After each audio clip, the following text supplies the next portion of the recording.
Assalamualaikum warahmatullahi wabarakatuh. Jadi kita sedang berada di depan ruang mini hospital. Gak usah nunggu lama-lama, yuk masuk aja. Nah, kalau ke rumah sakit, pernah gak sih lihat garis warna-warni kayak gini? Ada hijau, kuning, merah, dan warna hitam.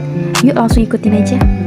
Jadi, garis berwarna-warni ini disebut triase, diambil dari bahasa Prancis trier, yang artinya memisahkan dan memprioritaskan pasien berdasarkan tingkat kegawat darutannya. Garis warna-warni ini memiliki fungsi yang berbeda-beda, seperti warna hijau ini dimiliki oleh pasien yang tingkat kegawat darutannya paling rendah.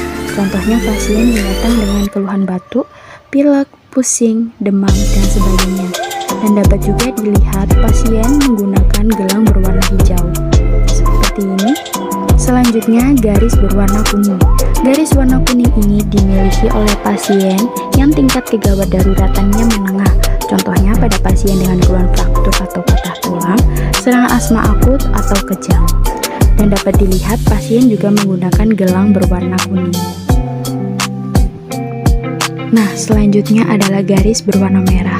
Area ini biasanya disebut area resusitasi, biasanya dimiliki dengan pasien keluhan serangan jantung, stroke, dan sesak nafas. Permisi ya ibu, saya sedang melakukan video dan dapat dilihat ibu ini menggunakan gelang berwarna merah. Gelang merah dimiliki oleh pasien dengan tingkat kegawatan daruratannya yang paling tinggi.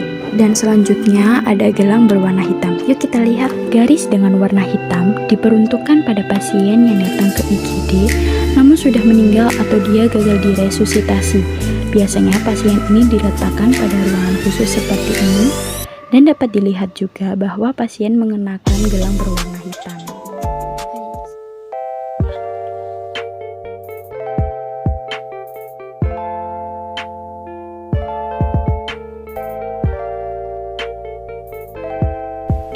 Airway harus diperiksa secara cepat untuk memastikan bebas dan patennya atau tidak ada obstruksi atau hambatan jalan nafas. Posisikan kepala pasien head lift atau chin lift jika tidak terjadi cedera pada kepala. Jika tampak cedera pada leher atau kepala, lakukan jauh teras tanpa menarik leher atau kepala pasien. Lihat saluran nafas pasien. Jika ada sumbatan di saluran nafas, ambil menggunakan pinset.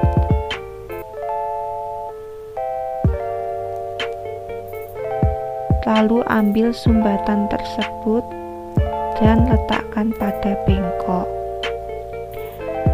Jika sumbatan berupa cairan, lakukan suction pada pasien. Masukkan selang ke dalam mulut pasien 5-10 detik, tahan, setelah itu keluarkan. Setelah itu pasang OPA, masukkan ke dalam mulut pasien dan putar hingga menahan lidah. Pasang ambu bag dan berikan oksigen kurang lebih 30 kali.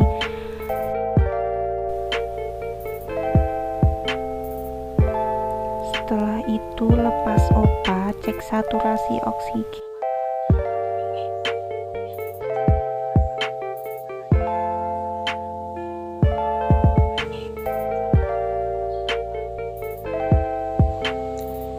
Breathing. Hipoksia dapat terjadi akibat ventilasi yang tidak adekuat dan kurangnya oksigen di jaringan.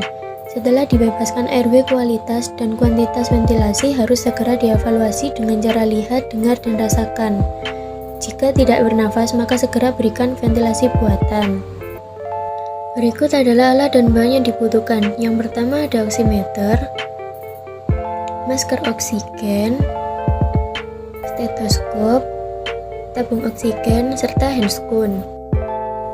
Langkah yang pertama adalah cek saturasi pasien. Jika saturasi pasien menunjukkan kurang dari 90%, maka yang kita lakukan adalah pemasangan oksigen.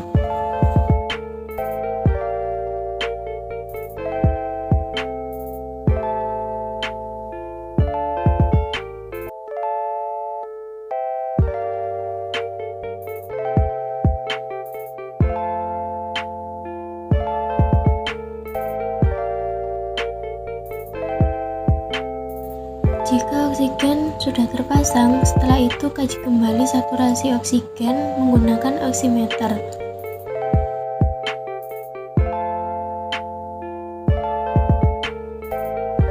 Lalu, raba akral pasien apakah terasa dingin atau terasa hangat.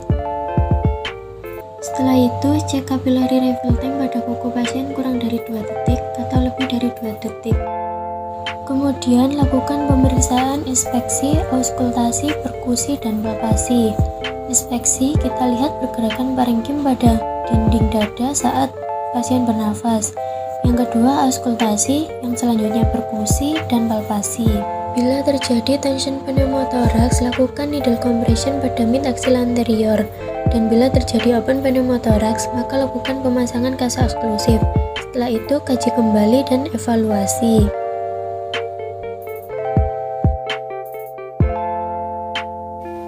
Pada pengkajian sirkulasi, ada 2 hal yang perlu kita perhatikan, yaitu tanda-tanda syok dan tanda-tanda perdarahan. Untuk memeriksa tanda-tanda perdarahan, ada 3 hal yang perlu kita lakukan. Yang pertama adalah memeriksa tekanan darah pasien.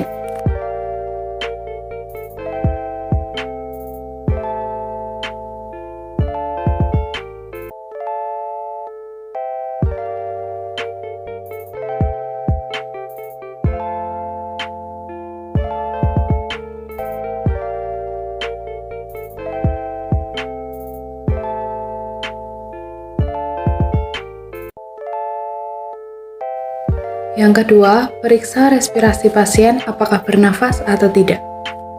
Yang ketiga, cek nadi pada arteri radialis atau karotis.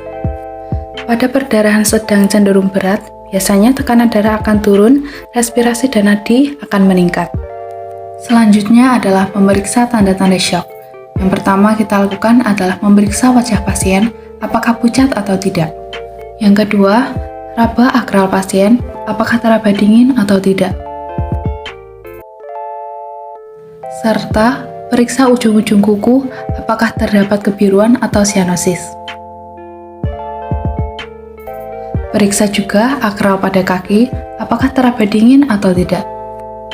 Selanjutnya, lakukan pemeriksaan dengan palpasi arteri radialis.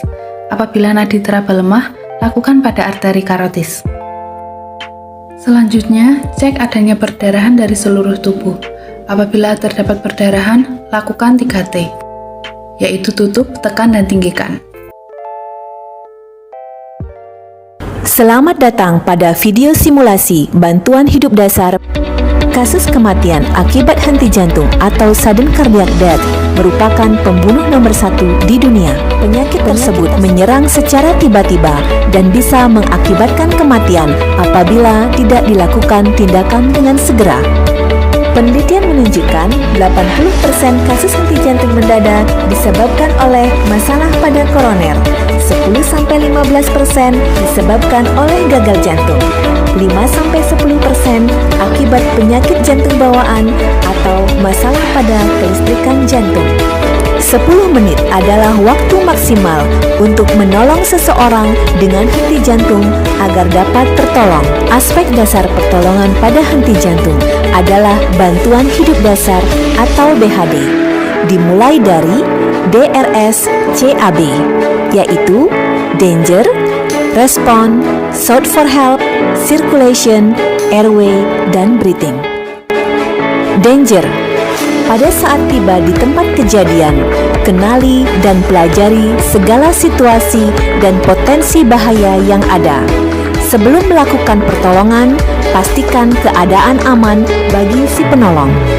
Respons. Periksa kesadaran pasien. Penilaian yang digunakan adalah AVU, yaitu Alert, Verbal, Unresponsive. Shout for Help. Saat pasien tidak memberikan respon setelah dilakukan pemeriksaan kesadaran, penolong meminta bantuan untuk menghubungi tim medis atau ambulan terdekat. Penelpon harus menjelaskan dengan detail tentang lokasi, kondisi pasien, dan pertolongan yang sedang dilakukan. Circulation. Penolong melakukan pengecekan sirkulasi, dengan meraba arteri karotis kurang dari 10 detik. Gunakan bagian jari terluas.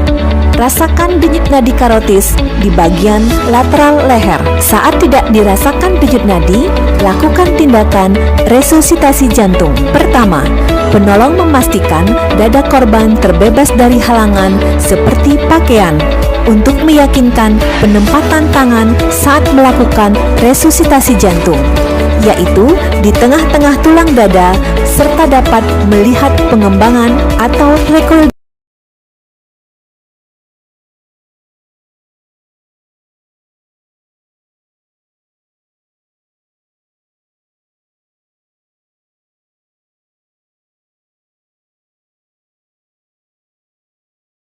Manuver adalah suatu teknik desakan ke abdominal atau perut untuk menaikkan diafragma dan mengeluarkan udara dari paru-paru, serta bertujuan sebagai penanganan darurat dalam menolong orang yang sedang tersedak.